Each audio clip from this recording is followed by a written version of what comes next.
마태복음 2장입니다. 2장의 1절에 보면은 예수님은 헤롯 왕 때 유대 베들레헴에서 태어나셨다. 그때의 동방에서 박사들이 예루살렘을 찾아왔다라고 기록하고 있습니다.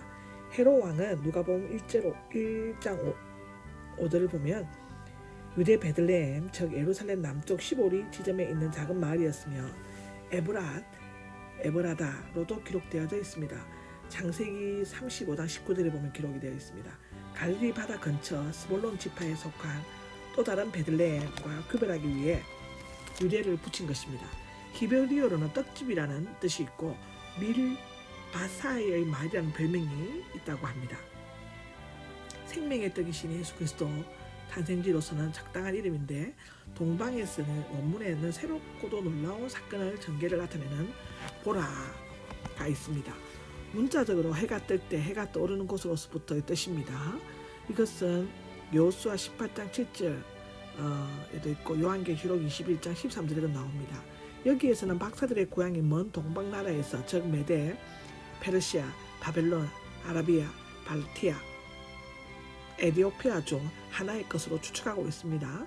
박사들은 메데나 파사 즉 페르시아, 바벨론 등지에서 자연이나 별을 연구하는 점성학자들이었거나 혹은 점을 치거나 꿈을 해몽하는 민족 종교의 제사장급에 속한 학자들이었을 것으로 기록되고 있습니다. 특히 그들의 철학이나 의학, 자연과학 등의 박학한 전문가들이었으며 전쟁 때는 모사나 고문관의 역할을 하였습니다. 때로는 나쁜 의미로 마술을 행하는 자도 있었고요. 사도행전 13장에 나옵니다.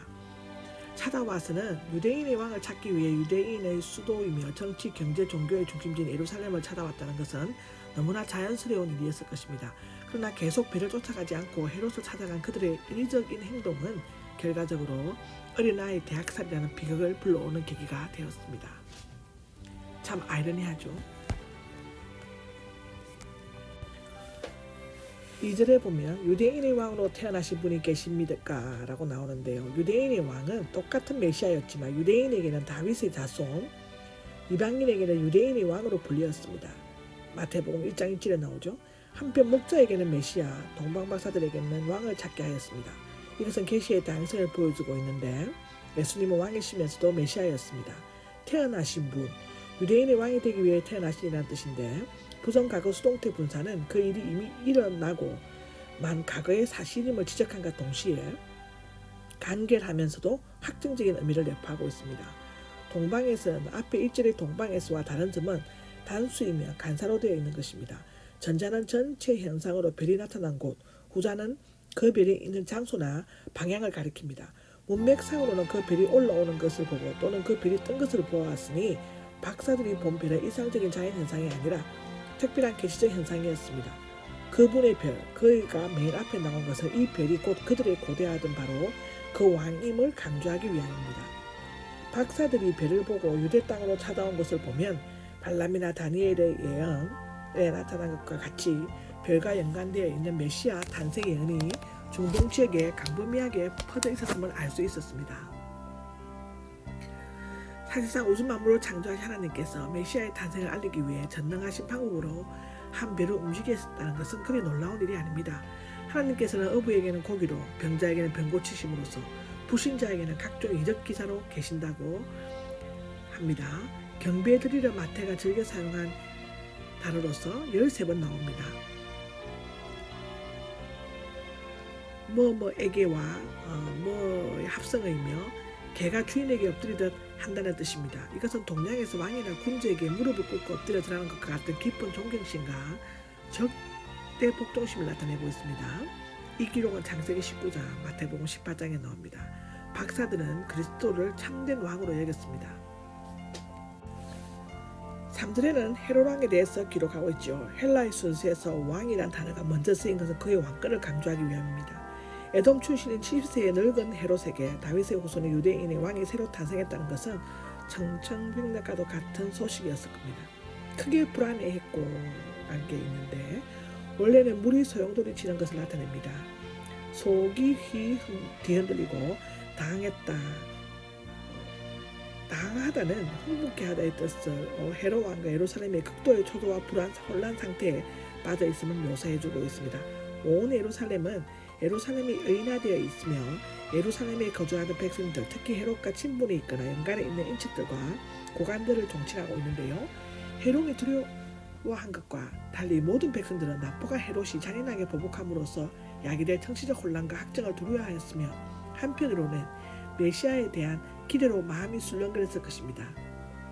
메시아의 오심은 죄인에게는 두려움, 의인에게는 즐거움이 되었습니다. 사절을 보면 헤롯 왕은 대제사장들과 율법학자들을 다 불러 모아놓고 물었다라고 나와 있는데 미완료시상으로서 끈질기게 계속적으로 반복하여 물었다라는 뜻이라고 합니다. 시험삼아 물어보았다를 의미하는데 그의 물음은 역사적이 아닌 신학적인 것으로 그동안 품어왔던 메시아에 대한 의구심을 매우 강했음을 나타내어 보여주고 있습니다. 그가 장소와 시간을 물어본 것에 엄연한 계교가 숨겨져 있죠. 5절은 기록하고 있기 때문에라고 하는데 완료 수동태로서 기록되었고 현재까지 기록된 채로 남아있다의 뜻입니다. 구약 성경은 권위 있는 하나님의 말씀으로서 불변성과 유효성, 절대성을 지니고 있습니다. 원문에는 예언자를 통해로 되어 있는데 이것은 예언자가 말씀의 근원이 아니라 단지 전달하는 도구의 역할만을 했음을 보여주고 있습니다. 서기관들은 메시아가 태어날 장소에 대해 지체 없이 유대 베들레헴입니다 라고 답변할 만큼 성경 지식에 정통했지만 그가 이미 태어나셨다는 사실에 대해서는 전혀 모르고 있었습니다. 6절입니다. 마을들, 지도자들, 방백, 두리와 영도자 등의 뜻이 있는데 유대에는 각 촌락의 한 족속이 모여 살았으며 한 우두머리가 다스렸습니다. 그리스도는 많은 족장들이 살고 있는 각 마을을 지도자들 가운데서 온 이스라엘의 지도자가 되실 것입니다. 베들레헴은 메시아가 탄생한 곳이므로 결코 작은 고을이 아니었습니다. 목자가 되리라 라고 하는데요. 그리스도는 목자가 양을 치는 것처럼 자기 백성들을 키우시고 인도하시고 지켜주실 것이라는 예언이었습니다. 이스라엘에는 목자 역할하는 자들이 있었지만 실상은 양의 가축을 입은 이리와 가나 사나운 강도와 같은 자들이었습니다. 실제로 보면 가만히가 나오는데 몰래 비밀스럽게 조용히의 뜻인데 요셉은 마리아를 보호하기 위해 조용히 끌고자 하였으나 헤롯은 아기를 죽이기 위해 가만히 불러내었다라고 합니다. 겉모술수와 업무에 능했던 헤롯은 세왕의 존재를 인정하는 것이 되거나 부모들이 아이들을 피신시키는 기회를 줄까봐 은밀하게 개인적으로 질문하였다고 기록하고 있습니다. 벨이 나타났던 때 문자적으로는 그 나타난 벨의 시간, 나타난 것은 현재 분사이지만 미완료 시상으로 간주되며 시간의 범위를 나타내는 때에 걸리고 있습니다. 즉 그 별이 언제 나타나느냐를 묻지 않고 그 별이 동방에서 나타난 이후 얼마 동안 비쳤느냐라고 물었습니다. 아마 헤롯이 2살 이하의 아이들을 죽인 것은 그 비춘 기간이 이미 오래되었다고 추측했기 때문이었던 것 같습니다. 자세히 묻고 이 동사는 원래의 결국 끝에서부터 유래되었으며 끝까지 확인하거나 분간하다, 곰곰하고 정확하게 알아보다의 뜻이고 특히 과학적인 정확성을 표현하는 데 사용되었으며 별을 찾으려는 단순한 의도보다는 정보의 정확성을 알려고 하는 것이 나타납니다. 파란만장한 삶을 살아온 늙은 폭군의 강교한 지혜가 엿보이기도 하죠. 8절을 보면 경배하겠소라고 나옵니다.